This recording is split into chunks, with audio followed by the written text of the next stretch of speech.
Alhamdulillah hamdan katsiran thayyiban mubarakan fih kama yuhibbu rabbuna wa yarda. Asyhadu an la ilaha illallah wahdahu la syarika lah wa asyhadu anna Muhammadan abduhu wa rasuluh. Allahumma shalli ala Muhammad wa ala ali Muhammad. Alhamdulillahilladzi bi ni'matihi tatimmu shalihat. Alhamdulillah di malam hari ini kita kembali bertemu melanjutkan dari pembahasan fikih muyassar. Ya, tidak kerasa udah 1 bulan lagi ya. Waktu berjalan dengan cepat. Ya. Di luar juga tadi hujan ya. Allahumma shayyiban nafi'an mutirna bi fadlillah. Ya, terakhir kita sampai di pembahasan wudu ya. Sudah selesai ya. Sampai di hal-hal yang berkaitan atau yang dianjurkan dalam berwudu. Sekarang masih kita lanjut di bab ke-6 ya, tentang mengusap khuf ya, di halaman 38 kalau yang terjemah. Ya, kita mulai. Jadi masuk bab ke-6 yaitu mengusap 2 khuf ya, serban dan perban. Ya. Jadi khuf itu sepatu ya. Jadi dulu sih bentuknya macam-macam ya. Jadi khuf itu punya hukum tersendiri. Dan ini salah satu contoh pembahasan fikih, tapi termasuk pembahasan akidah ya. Termasuk pembahasan akidah. Karena pembagian ini diselisihi oleh orang-orang Syiah ya. Mereka tidak menerima berkaitan dengan khuf ini. Ya, dan ada asar yang sangat terkenal ya dari Ali bin Abi Thalib. Kalau seandainya beragama ini menggunakan akal, maka ketika mengusap khuf itu mestinya bagian bawahnya ya, karena bawahnya yang kotor. Tapi ternyata ya dalam pembahasan fikih, dalam mengusap khuf itu justru yang dibasuh atau yang diusap adalah yang bagian atasnya. Jadi begini ya, mengusap itu begini, bagian atas ya. Jadi bagian ininya. Nah, padahal yang kotor itu yang bawah ya. Padahal yang kotor itu yang bawah. Nah, itu asar yang terkenal. Jadi memang beragama ini bukan hanya mengandalkan akal saja ya, meskipun akal juga dipertimbangkan, tapi semuanya ittiba ya, terutama ibadah ya. Ya, di sini khuf itu adalah sesuatu yang dipakai di kaki ya. Dan dia terbuat dari kulit atau yang semisalnya ya, jamannya khifaf ya, jamannya khifaf. Nah, mengusap khuf itu sebenarnya juga sama dengan hukumnya ya. Di sini nggak dibahas, itu jawrab. Jawrab itu kaos kaki, ya, kaos kaki. Intinya ketika khuf atau jawrab, kaos kaki ini dia menutupi mata kaki, ya. Jadi dia menutupi mata kaki, ya. Jadi maka nanti dia masih termasuk cara bersuci dengan berwudu, ya. Tapi nanti ketika dia dibersihkannya itu hanya sampai bagian kaki, maka dia tidak pas. Jadi wudu biasa ya. Jadi ketika berwudunya sama ya, cuman ketika nanti bagian kaki maka nanti tidak dibasuh. Yang bagian kaki itu tidak dibasuh seperti umumnya kita normal kan, kita basuh kaki full gitu kan. Ya, karena biasanya dalam kondisi ini kaki kita nanti akan menggunakan khuf. Dan ini sangat memudahkan ya, sangat memudahkan. Nah, nanti bedanya ketika kita memakai khuf atau jawrab ini, ya nanti yang diusap hanya bagian atas, ya. Dan nanti ketika orang itu berwudu lagi,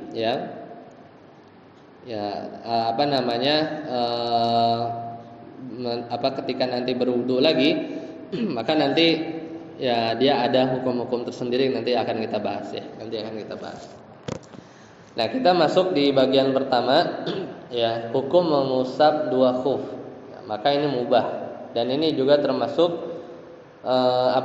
rukhsah, ya termasuk keringanan. Karena dulu itu repot ya dia kalau apalagi safar ya, ketika safar maka harus buka ya buka khuf ya, dulu itu perkara yang cukup sulit ya, maka ada syariat mengusap dua khuf ini ya, dan tidak ada khilaf ya tentang kebolehan terkait mengusap khuf ya. Makanya sampai ijma lah para sahabat. Nah, cuma perkara ini tadi diselisihi oleh orang-orang Syiah. Nah, kemudian tadi juga sudah dibahas ya tentang jawrab. Ya, jadi juga sama. Ya, jawrab itu kaos kaki, khuf itu sepatu ya, yang biasanya dulu terbuat dari kulit ya. Jadi dia anti air ya, anti air. Ya. Kemudian kalau jawrab tentu tidak ya, kayak ya padanannya sekarang sih kaos kaki ya bahasa kita. Meskipun dulu juga jawrab itu terbuat dari kulit juga, ya terbuat dari kulit juga.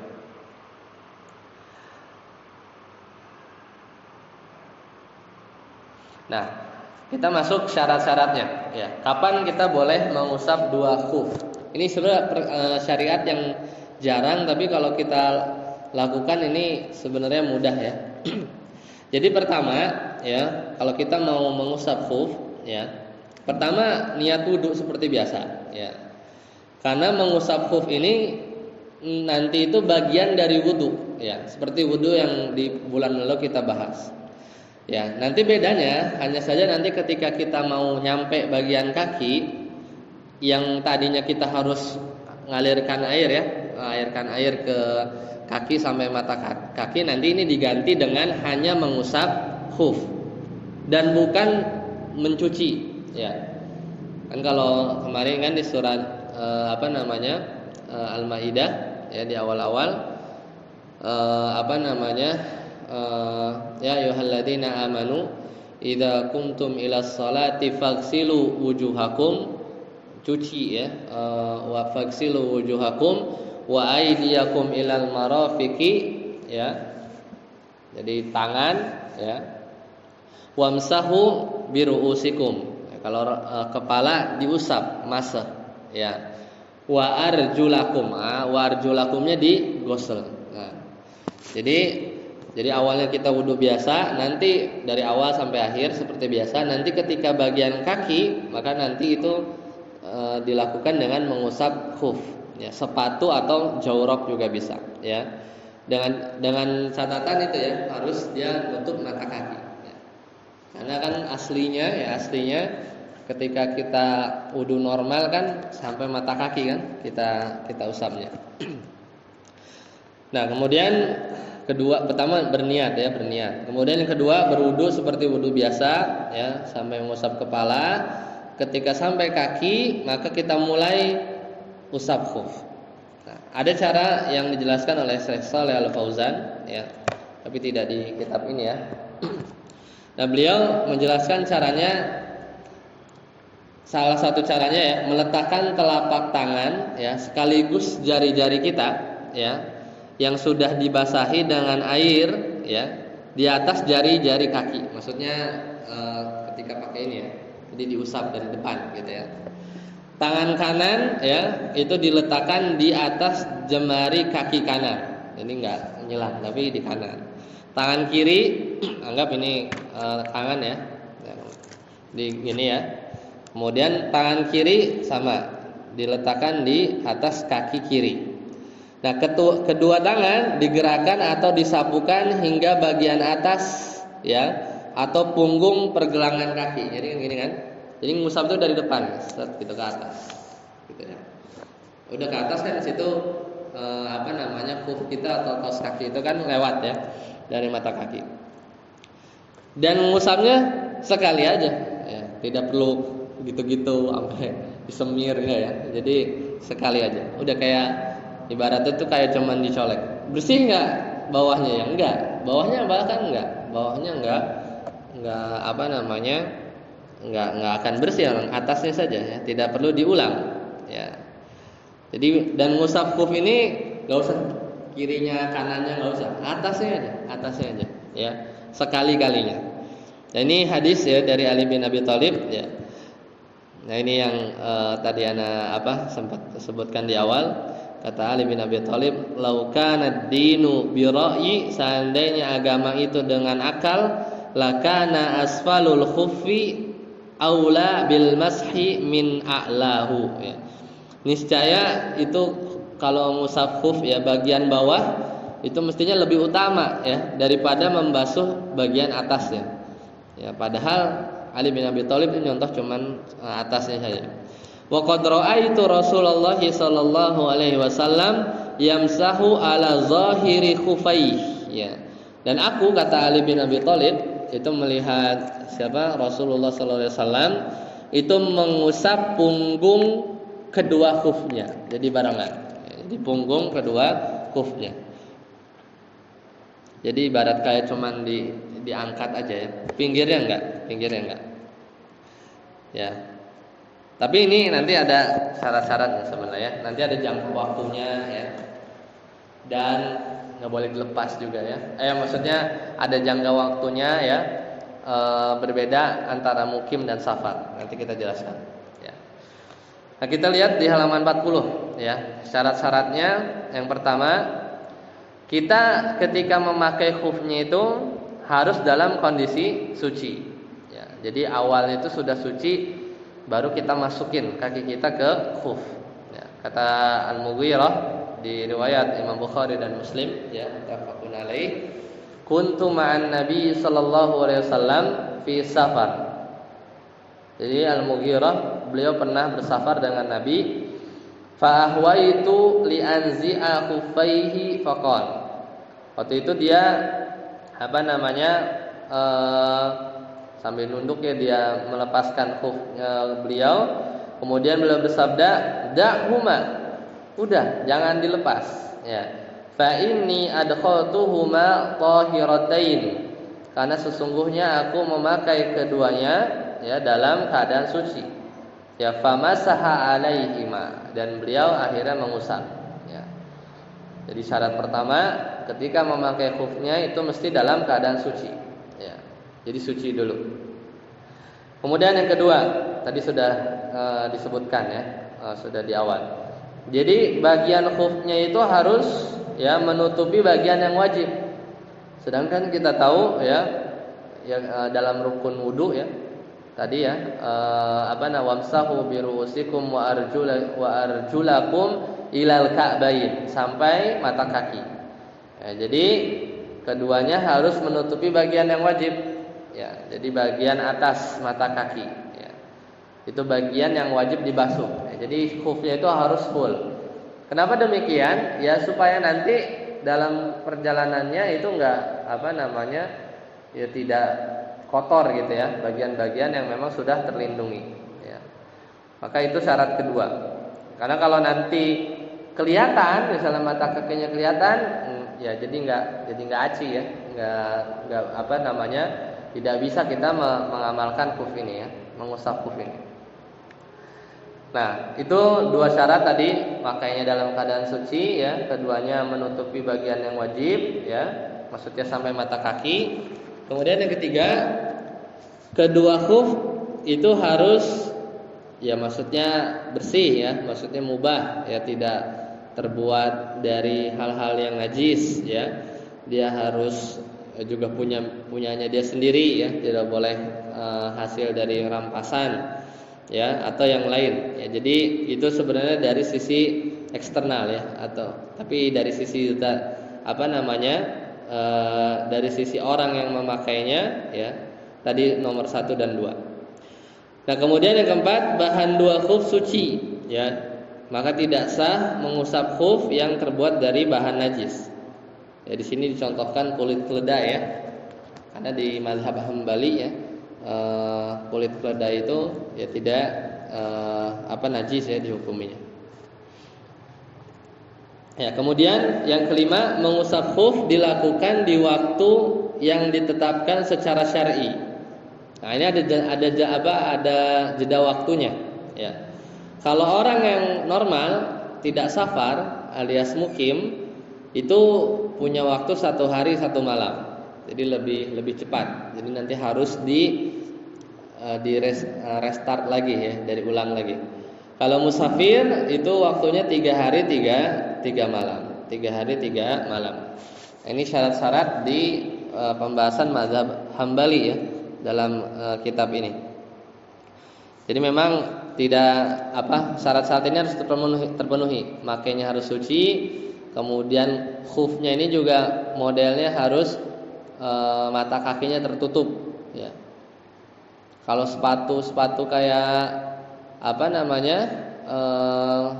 kantoran gitu mungkin sebagian masih kelihatan ya. Jadi memang model khuf itu sampai ketutup ya bagian mata kakinya. Kemudian yang ketiga tadi ya, statusnya mubah, bukan hasil rampasan. Yang keempat, bahannya harus suci ya. Kemudian mengusapnya dilakukan pada waktu yang ditentukan. Kalau yang mukim tidak safar itu 1 hari 1 malam. Yang safar itu 3 hari 3 malam ya, 3 hari 3 malam.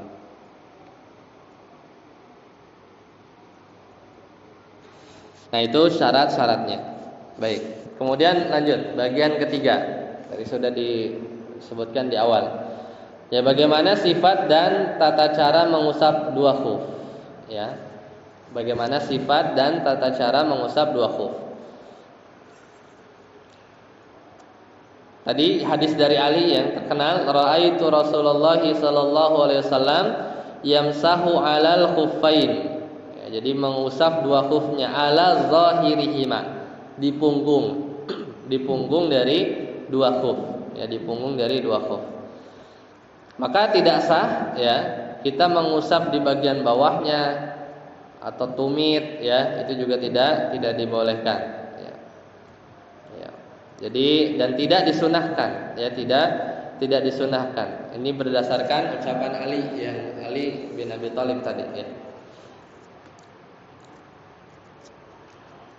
Jadi memang benar-benar harus seperti yang dicontohkan Nabi ya. Kalau di sini sampai tidak haram ya. Kalau di mazhab Hambali kalau memang sampai atasnya, kirinya, bawahnya ya, itu tidak sampai haram tapi jatuhnya makruh ya, jatuhnya makruh. Kemudian bagian keempat, jangka waktu mengusap ya. Jadi bolehnya ada waktunya ya. Jangka waktu mengusap bagi seorang yang mukim ya dan musafir yang safarnya belum membolehkan untuk mengqashar salat. Nah, ini bedanya kalau di mazhab Hambali dibedakan antara safar yang pergi ya, semata-mata keluar dari qaryah. Qaryah itu kalau sekarang hitungannya kecamatan ya mungkin ya. Padanannya itu kecamatan, itu sudah keluar, dia belum bisa qashar salat. Ya, kalau qashar salat harus lebih jauh lagi ya. Maka itu 1 hari 1 malam ya. Tapi kalau safar ya, musafir yang sudah panjang ya, maka itu jaraknya tadi berapa? 3 hari ya, 3 hari 3 malam. Maka dia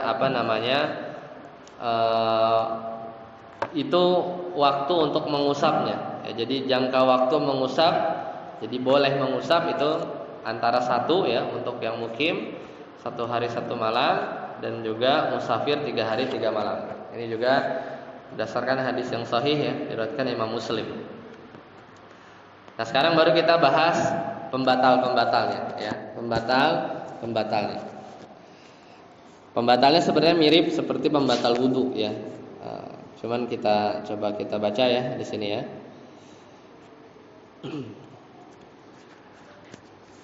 Nah, di sini di halaman selanjutnya halaman 42, di antara pembatal mengusap khuf ya. Yang pertama, kalau terjadi sesuatu yang mewajibkan mandi ya.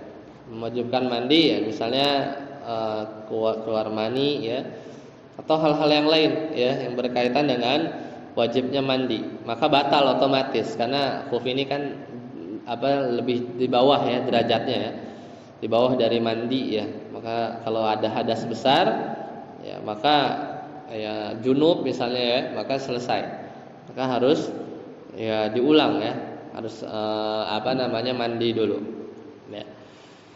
Nah kemudian mengusap khuf juga batal kalau bagian yang wajib tertutup tadi, karena diantara syaratnya harus tertutup bagian mata kaki.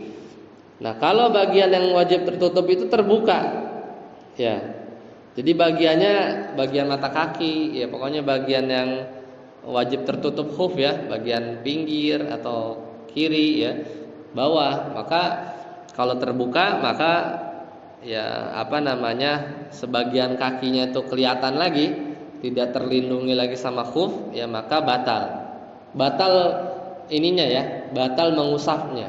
Maka harus harus diulang ya, maksudnya sudah selesai, meskipun belum selesai 1 hari atau belum ganjil 3 hari 3 malam, tapi sudah keburu kebuka, maka itu batal ya, seperti itu.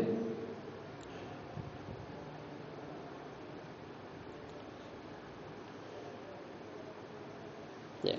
Meskipun di sebagian pembahasan ya ada riwayat-riwayat yang menyebutkan bahwa ya dalam riwayat tersebut ya si khufnya itu bolong ya, bolong atau sedikit yang kecil atau besar ya. Sebenarnya itu juga ada riwayatnya, cuman lemah ya. Jadi di nggak tahu, Anda harus cek lagi kalau di mazhab Syafi'i seperti apa. Cuman kalau di mazhab Hambali ini, kalau terbuka ya, maksudnya sebagian kaki terlihat, maka batal ya. Ya, nomor 2 ini soalnya tidak disebutkan dalilnya ya, sebagian memang ada di mazhab yang lain ya, berkaitan dengan kalau bolong ya, bahkan bolongnya sangat besar, itu tidak masalah sebenarnya. Tapi ya di sini kita ambil sebagaimana kesimpulan tim penyusun ya. Nah kemudian pembatal yang ketiga, melepaskan khuf dari kaki ya. Jadi melepaskan khuf dari kaki itu membatalkan usapan, dan melepaskan salah satu khuf, jadi mau ngelepasin yang sebelah kiri ya saja atau kanan saja ya, itu juga sama ya, jadi hukumnya sama, membatalkan ya. Jadi ini pendapat mayoritas ulama. Jadi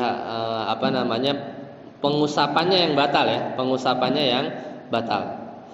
Dan yang terakhir ya berarti habis masa mengusap. Jadi kalau sudah lewat 1 hari untuk yang mukim ya, atau 3 hari 3 malam sudah lewat ya, maka sudah habis ya usapannya. Jadi ini pembatalnya ini lebih kepada pembatal si mengusap khufnya ya, mengusap khufnya ya, bukan membatalkan wudu ya, bukan membatalkan wudunya.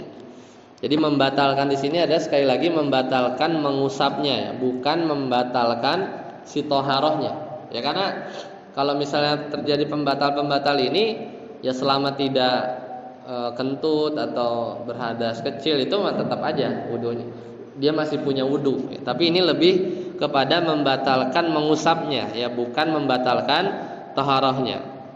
Jadi kalau seorang dia mau mengusap khufnya lagi, misalnya dia kentut nih, terus habis itu dia wudu lagi, tangan niat wudu kumur-kumur ya, pas bagian kaki dia mengusap nggak bisa lagi ya, karena dia sudah batal mengusapnya ya. Dia harus lepas, dia wudu normal lagi ya,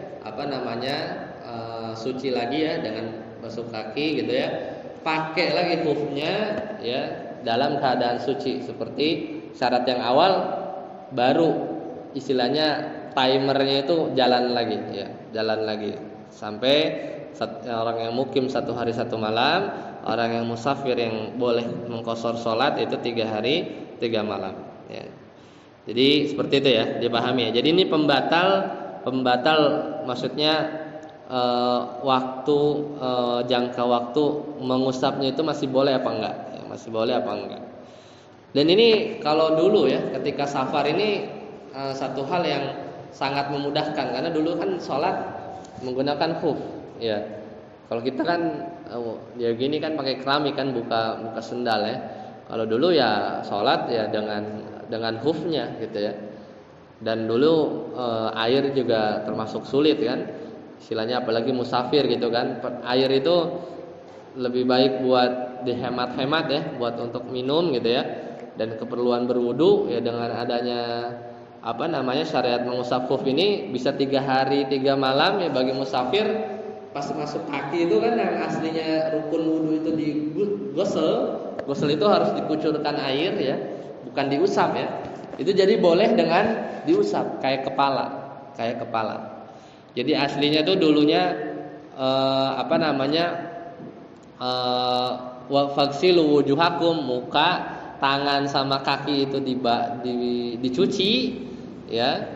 Kepala diusap, sekarang jadi lebih ringan ya. Si kakinya ini jadi ikut diusap. Nah, ini sangat-sangat memudahkan terlebih bagi para musafir ya, bagi para musafir. Nah, sekarang lanjut bagian ke-6. Ini permulaan masa mengusap. Ya, jadi permulaan ya masa mengusap. Maksudnya apa? Maksudnya itu adalah misalnya ada orang ya, dia berhadas. Ya, setelah berhadas habis itu ya dia pakai khuf. Ya, maksudnya sudah suci ya, dia pakai khuf. Ya, lalu dia batal. Nah, itu udah satu permulaannya, itu permulaannya ya. Nanti kita lihat di sini ya. Ini memang ada beda pendapat ya berkaitan dengan permulaan masa mengusap ya. Nah, dalam kitab ini ya, masa mengusap berawal dari hadas setelah memakai khuf. Dipahami enggak? Jadi masa mengusap awal masa mengusap itu berawal dari hadas setelah memakai khuf. Ini udah pakai khuf, setelah itu dia punya hadas. Misalnya nih, ada orang dia wudu untuk buat sholat subuh ya. Wudu ya. Kemudian dia pakai 2 khuf. Jadi dia berwudu, berarti wudu normal ya. Dia sampai kaki masih diguyur. Habis itu dia sholat subuh ya. Jadi untuk sholat subuh. Habis itu dia pakai dua khuf. Ya, dia pakai khufnya sudah benar ketutup ya. Sampai mata kaki ya. Kemudian khufnya juga benar, enggak ada najis ya, bukan barang rampasan ya, milik dia sendiri ya. Nah, dan setelah matahari terbit, jika dia udah pakai khuf ya, dia udah sholat subuh, setelah matahari terbit ya, dia berhadas. Ya, dia berhadas. Misalnya apa? Misalnya dia kentut. Ya, misalnya dia kentut. Batal kan? Ya, namun belum berwudu. Ya, pokoknya dia kentut, batal, dia berwudu. Nah, kemudian dia berwudu sebelum sholat zuhur. Jadi kan udah tuh sholat duha, dia nggak sholat duha ya. Kan dia tadi ceritanya berhadas terus sebelum wudu lagi, dia mau masuk sholat zuhur. Ya, wudu lagi, dia baru pas mau sholat zuhur. Khuf udah dipakai ya, Dia wudu, maka ketika dia wudu ya, muka, tangan, kepala ya semua, pas mau kaki dia baru ngusap. Ya, baru ngusap kan? Tadi kan pas diulang ya. Jadi dia mau wudu normal, sholat subuh ya, pakai khuf. Nah, itu belum dihitung tuh. Ngusap kan belum ngusap, ya kan? Jadi argo jalan waktu ngitung nolnya itu start dia ngusap gitu ya. Jadi pas dia sholat subuh dia pakai khuf biasa. Ya, habis itu udah pagi ya, dia berhadas, belum wudu lagi ya, sampai ketemu zuhur. Pas mau zuhur, wudu. Ya, wudu dia normal kan? Khuf masih nempel ya. Khuf tadi yang pas subuh dia nempel, dia wudu biasa. Nah, pas dia sudah mau ketemu kaki ya, pas wudu itu, maka ya dia boleh ngusap. Maka permulaan waktu mengusapnya itu semenjak matahari terbit. ya, yaitu saat terjadi hadas. Nah, ini pendapat pertama. Ya, pendapat pertama. Jadi yang ngitungnya itu adalah kalau pendapat pertama ini ya, permulaan waktu mengusap adalah semenjak matahari terbit tadi. Ya, semenjak matahari terbit tadi, yaitu saat terjadi hadas. Ya, itu pendapat pertama. Jadi sesaat setelah berhadas, setelah memakai khuf. Ya. Maka dia hitungannya dari tadi pagi, ya, dari tadi pagi. Ini pendapat pertama. Ya, pendapat pertama. Ini memang ada beberapa pendapat ya.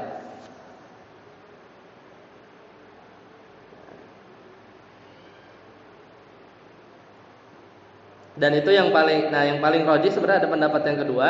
Di sini nggak ada ya, di buku ini nggak ada. Nah, pendapat yang kedua dan ini yang paling rajih ya. Hitungannya itu adalah ya, misalnya dari awal mengusap ya, setelah berhadas ya. Jadi misalnya kita ada orang ya, misalnya ada orang dia ngusap pertama ya dengan pas makai kan enggak ya, pas makai kan enggak diusapkan karena kan ketika itu dia masih kondisi wudu biasa. Pas masukin, nah ketika dia mulai ngusap pertama ya, habis pas mau wudu lagi setelah dia berhadas, dia mengusap pertama. Nah dari situ dia hitungan awalnya ya. Beda ya. Kalau yang pertama hitungannya itu semenjak dia berhadas ya. Itu pendapat pertama, tapi pendapat yang kedua yang paling rajih sebenarnya adalah sedari awal dia mengusap pertama setelah berhadas, berarti pas mau zuhur.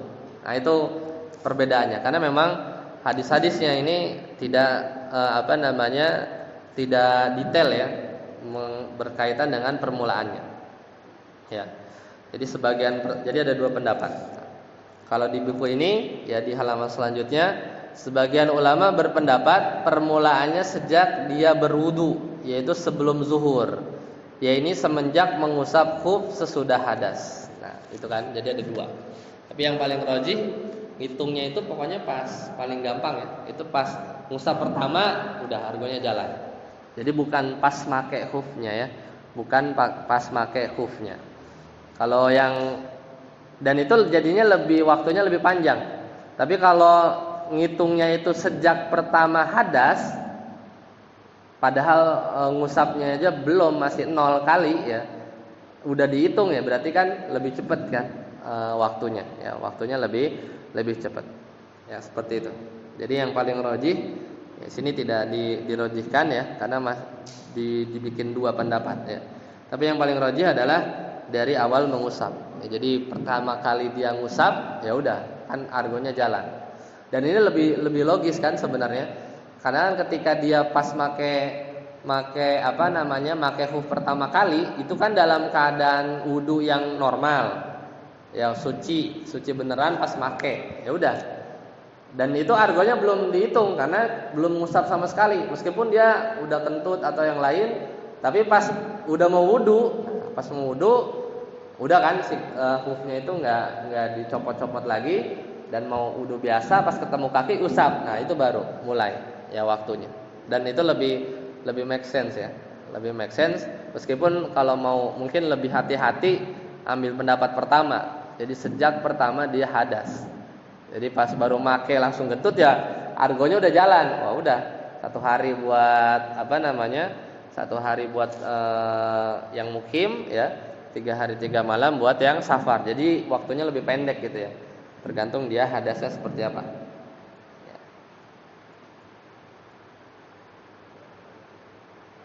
Dipahami ya, berkaitan dengan permulaan masa mengusap. Sampai sini ada pertanyaan dulu nggak? Silakan sebelum lanjut. Kalau ada pertanyaan silakan.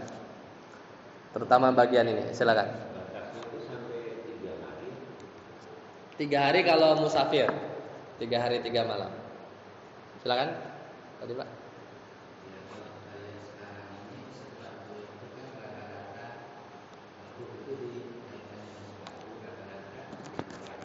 Ya. Iya, betul.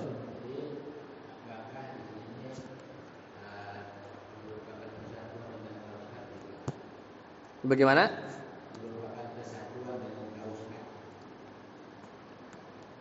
Kaos kaki ya. Jadi sebenarnya kalau gambarnya itu, nah itu sih sebenarnya yang anak ragu dan sebenarnya jarang ya. Khuf ini gini nih gambarnya tuh ya. Jadi kayak memang kulit dia tuh kayak yang kayak mirip sepatu bot, cuman enggak, kalau bot kan tinggi ya. Dia tuh kayak gini, apa kulit gitu ya, kayak sepatu model. Pokoknya mata kaki ketutup aja. Dan memang anti air sebenarnya ya, anti air. Dia tuh kayak gambarnya kayak gini ya. Tapi memang di Indonesia tuh jarang ya, dan kalau sholat juga gimana ya? Mungkin ini ya, kayak yang pendaki gunung gitu ya. Mungkin itu lebih inilah. Dia kan sholat kan, pokoknya lihat matahari kan. Maksudnya yang tentara gitu ya. Yang kalau kita kan musafir kita kan di rest area banyak kan, nyaman lah gitu ya. Tapi ya memang kita berbicara kondisi sekarang dan dulu ya, terutama dulu itu hal yang sulit ya, kalau nggak ada buka gitu ya. Kadang nggak tahu ya, kalau lagi safar itu ya kita kondisinya gurun gitu ya, buka terus dia mau nyeker kan panas kan. Ya memang dulu tuh sangat membantu ya. Kalau sekarang memang jarang seperti itu. Jadi walau alam ana sih nemu mungkin kalau kaos kaki nanti ada ya. Kaos kaki masih bisa ya. Cuman bahannya ana juga belum pernah. Cuman sebagian ya Masyaikh itu kalau waktu daurah ya, kayak di puncak gitu ya, mereka tuh pakai model-model begini dan kayaknya dia mempraktekkan itu ya. Mungkin kalau dibuka kan dingin gitu ya, dia usap gitu ya. Dan mungkin kalau Masyaikh itu kalau lagi daurah ya di puncak itu kan dia safar gitu ya. Kadang dipraktekkan pas sholat itu kelihatan dia. Dan modelnya sih memang begini ya, kayak kaos kaki model begitu ya. Walau alam sih ana termasuk yang masih jarang mempraktekkan ini ya. Ya selama masih ini tapi ini ada ya, dan kita perlu mempelajari ya. Kalau suatu kondisi gitu ya, misal lagi umroh atau apa gitu ya, kita dengan mudah melakukan ini sebenarnya. Jadi sebenarnya nggak tidak nyatu dengan kaos kaki, tapi kaos kaki yang lain ya. Tapi itu namanya jawrab ya. Jawrab juga bisa ya dilakukan dengan seperti itu ya. Jadi selama dia nggak tidak bolong gitu ya, maksudnya terlihat total ya. Ini di mazhab Hambali seperti itu ya. Di mazhab Hambali seperti itu. Wallahu a'lam bishawab. Ada lagi pertanyaannya? Silakan. Gimana?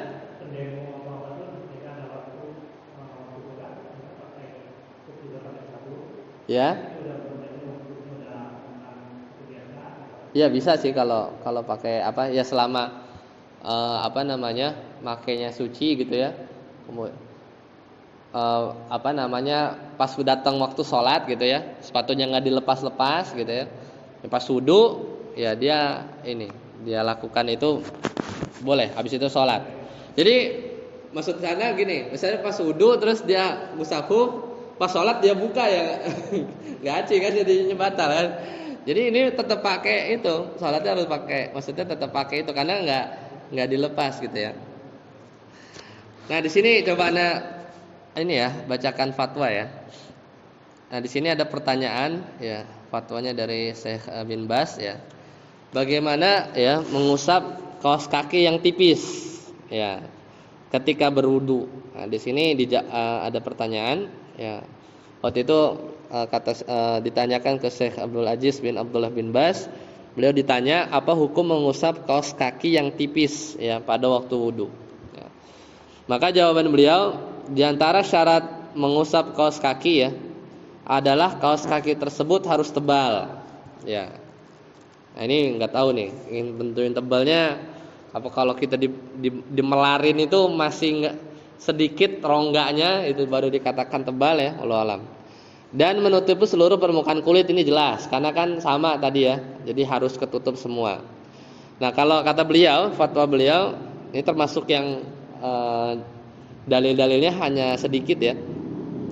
Jika kaos kaki tersebut tipis, maka mengusapnya tidak boleh. Ya, kalau kaos kaki tersebut terlalu tipis, maka telapak kaki itu tidak tertutup dengan sempurna. Jadi lebih ke arah tadi, ya, syarat khuf itu dia harus khuf atau yang semisalnya dia harus sempurna nutupin gitu ya, sempurna nutupin.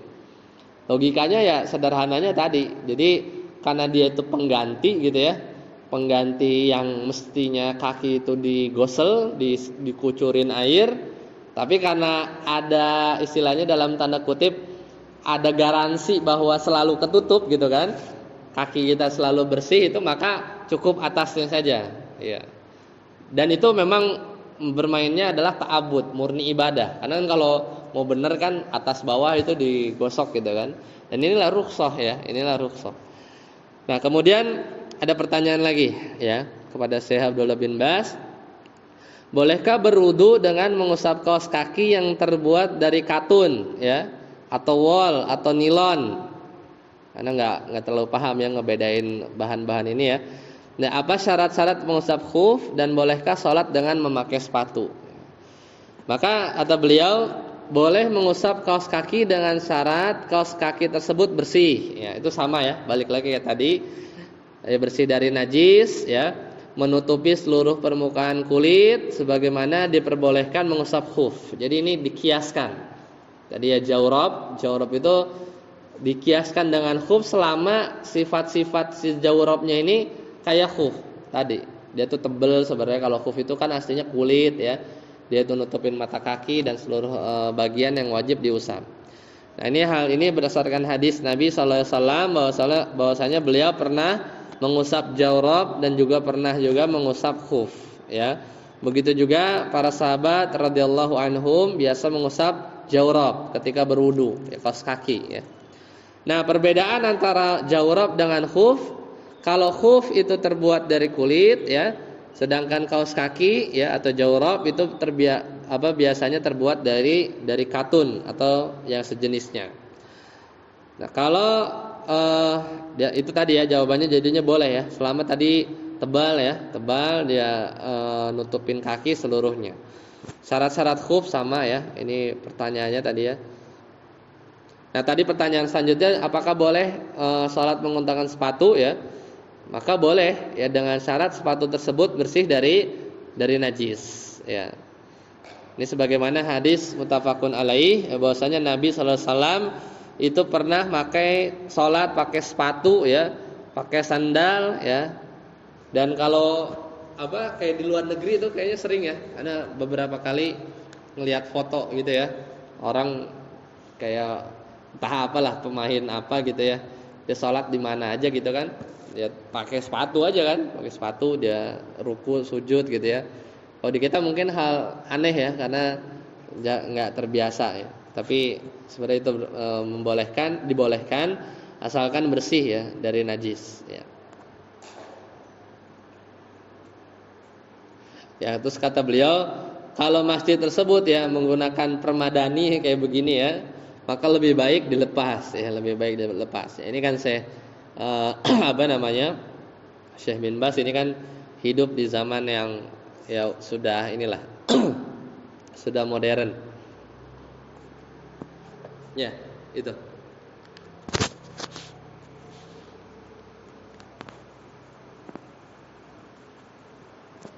Ya, baik. Kita lanjutkan bagian yang ketujuh. Nah, ini ganti tema ya, yaitu mengusap jabirah. Jabirah itu kayak gypsum ya. Dia tuh kayak orang yang patah tulang ya. Serban ya. Serban ini beda dengan peci ya.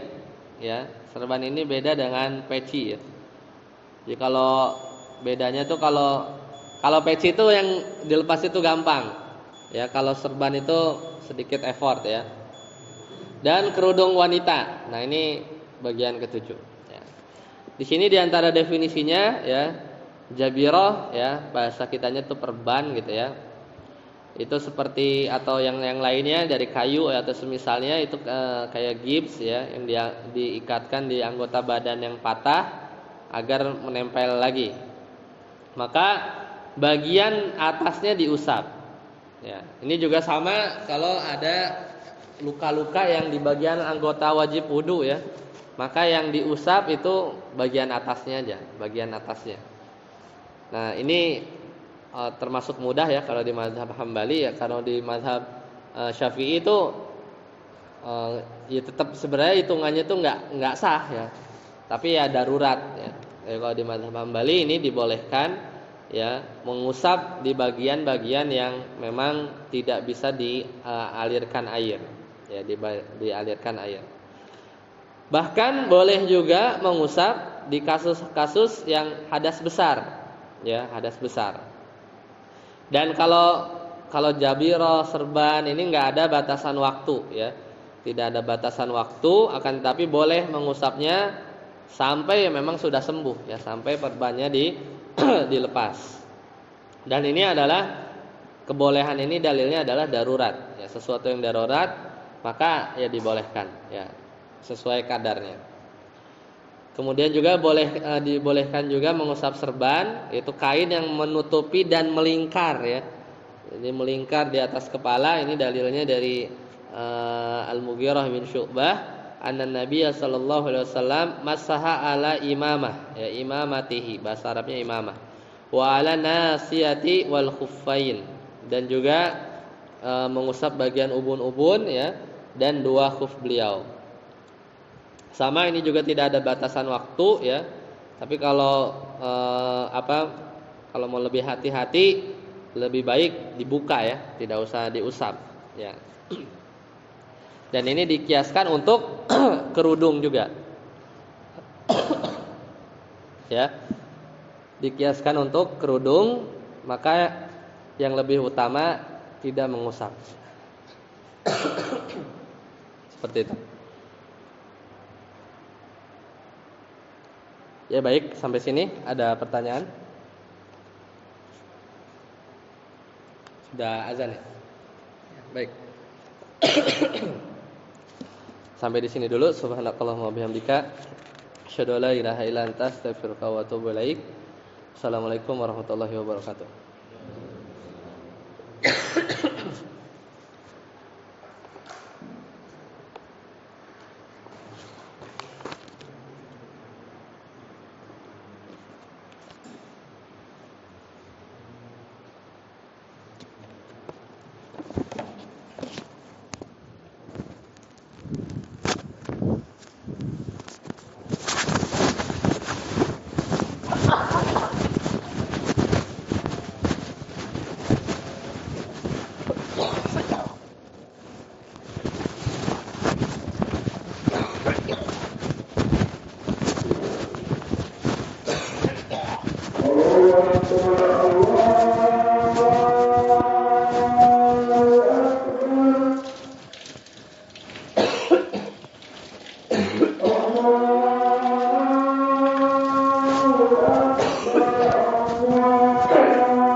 الحمد لله رب العالمين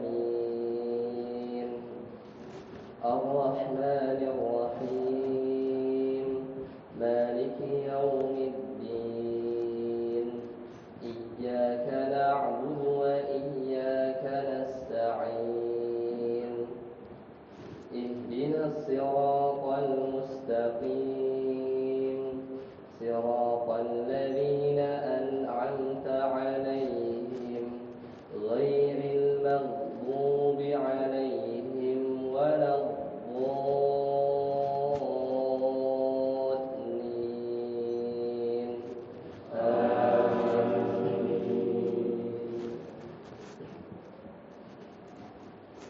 قل يا أيها الكافرون لا أعبد ما تعبدون ولا أنتم عابدون ما أعبد ولا أنا عابد ما عبدتم ولا أنتم عابدون ما أعبد لكم دينكم ولي دين. الله أكبر.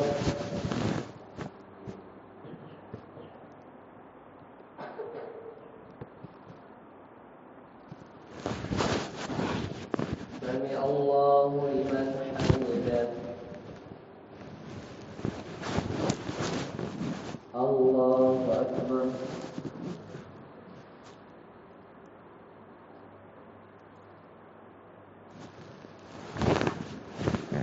الله أكبر.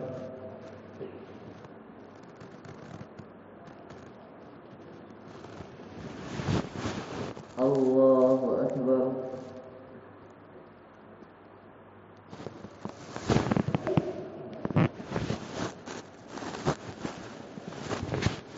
الله أكبر. الحمد لله رب العالمين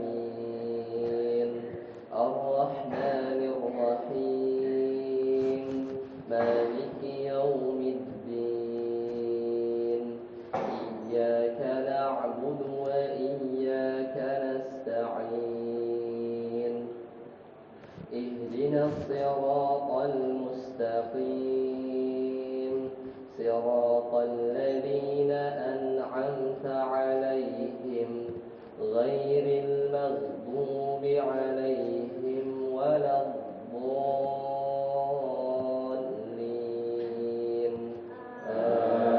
آمين. قل هو الله أحد الله الصمد لم يلد ولم يولد ولم يكن له كفوا أحد.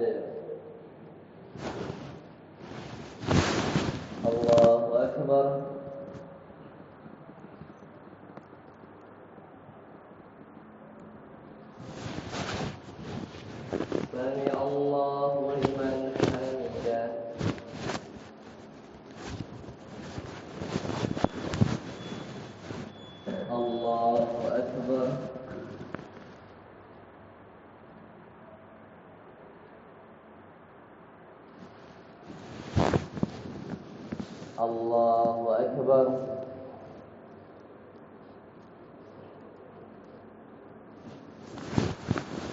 Allahu Akbar.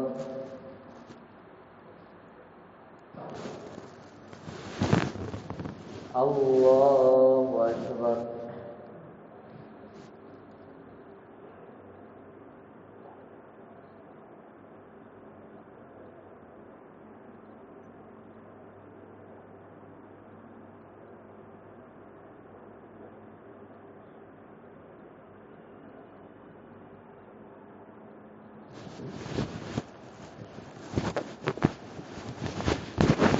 Allahu Akbar.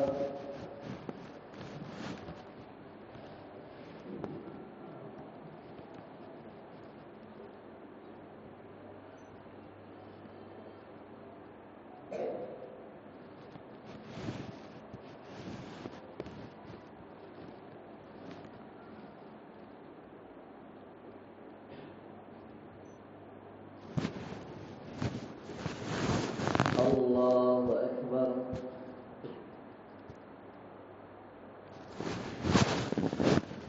Sami Allahu liman hamidah. Allahu Akbar.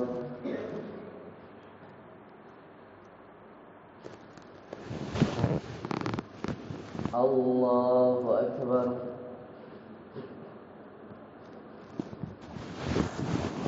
Allahu Akbar. Allahu Akbar.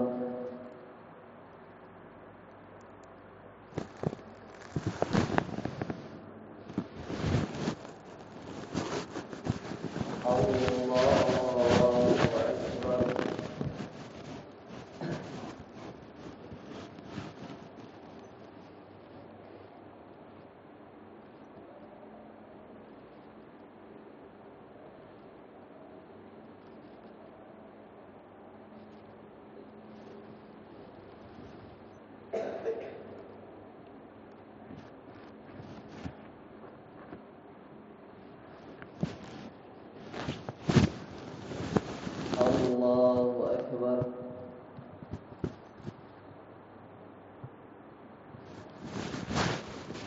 Sami Allahu liman hamidah.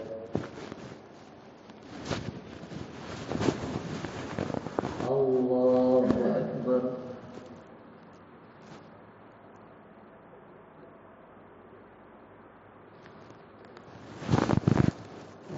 Allahu Akbar.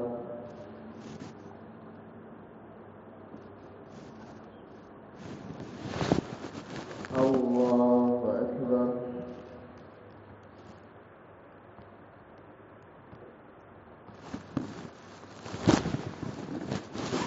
Allahu Akbar.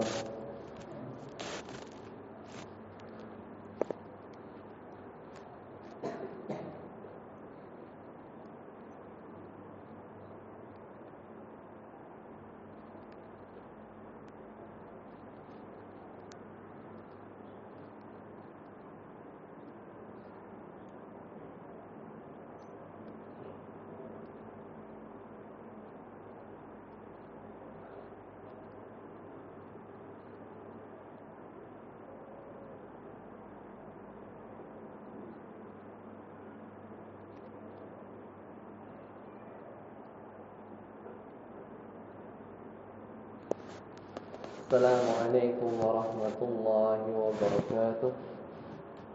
Assalamualaikum warahmatullahi wabarakatuh.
kantor. Ini apa? Kemarin dapat info dari apa namanya kantor. Jadi itu ditawarin ke offshore. Jadi jadwalnya itu, tapi belum tahu kapan ya, paling pasti 5 bulan lagi. 3 on, 3 di sana, 3 minggu libur gitu. Nah itu cuman schedule-nya tahu sampai kapan ya, nanti dia akan gitu start naik 3 setiap Sabtu dari terus pulang libur 3 minggu, 3 minggu lagi udah naik itu setiap hari Sabtu dari Halim kan, dari Halim di Natuna, jadi dari Halim ke Mata di Riau, esok baru ke Papua di sana. Masih beda kan? Itu kan statusnya apa ya? Bukan ya, awalnya production engineer, jadi field production engineer, jadi di lapangan. Biasanya kalau kita iya muter ya.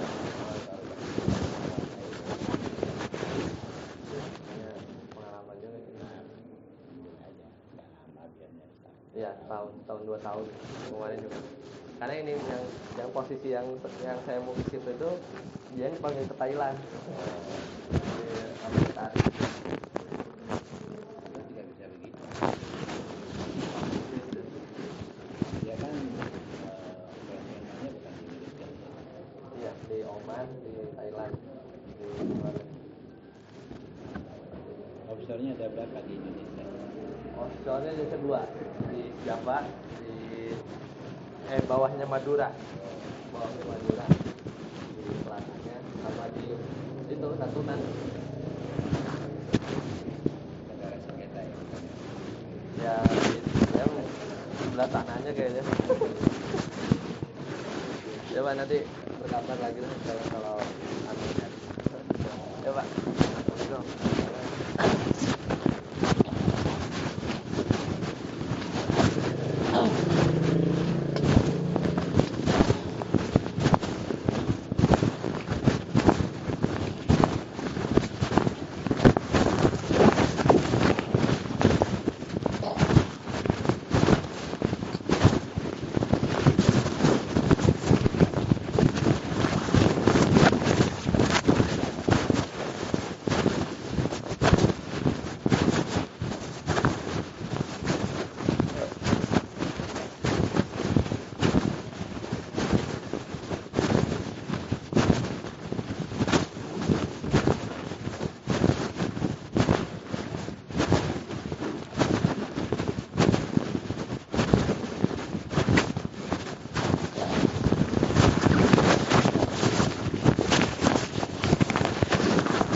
foto pas Aki. Suapin ya mana ini ya? Iya. Oh iya, belum makan. Ada simbolan nih. Belum makan. Bukan, orang mau buat rumah. Ada soto, ada ayam. Ya, soto makan.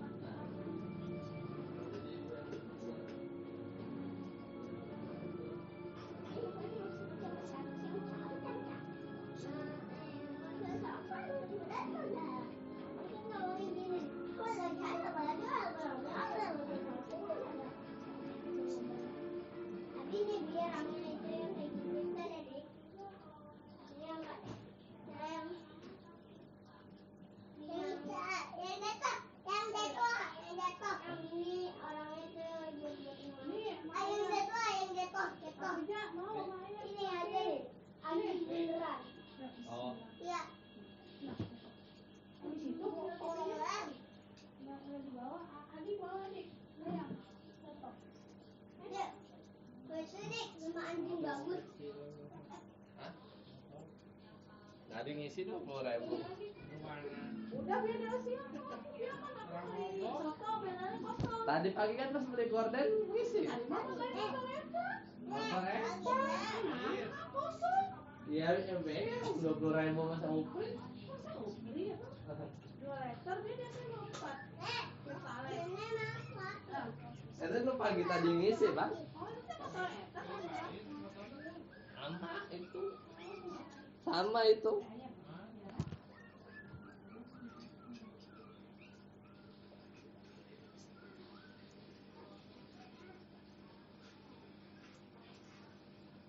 anak anjing. Tapi dia tuh orang Inggris. Tapi dia tuh Harus mau dicaca yang baik. tapi kan si orang Inggris kan buatin rumah anjing. Wah, aku belum makan. Masalah dah itu. Anjing yang Nah, emang mau itu melon dia beli melon. ada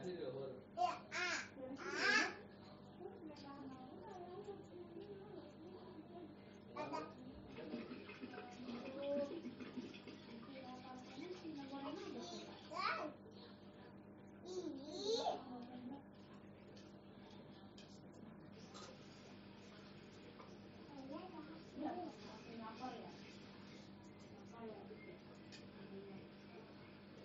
Itu kan mandinya tuh lagi basuh.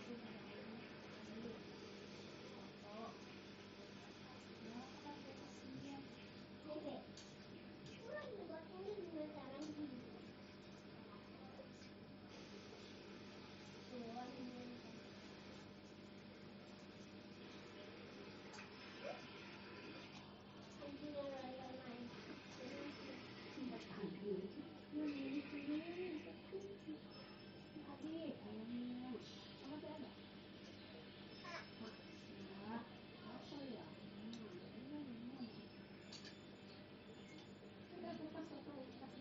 Dimakan aja. Dicari juga mau. Mi itu lipatin Mi. Aku sholat dulu, pakai sholat dulu aku bilang. Oh, udah salat.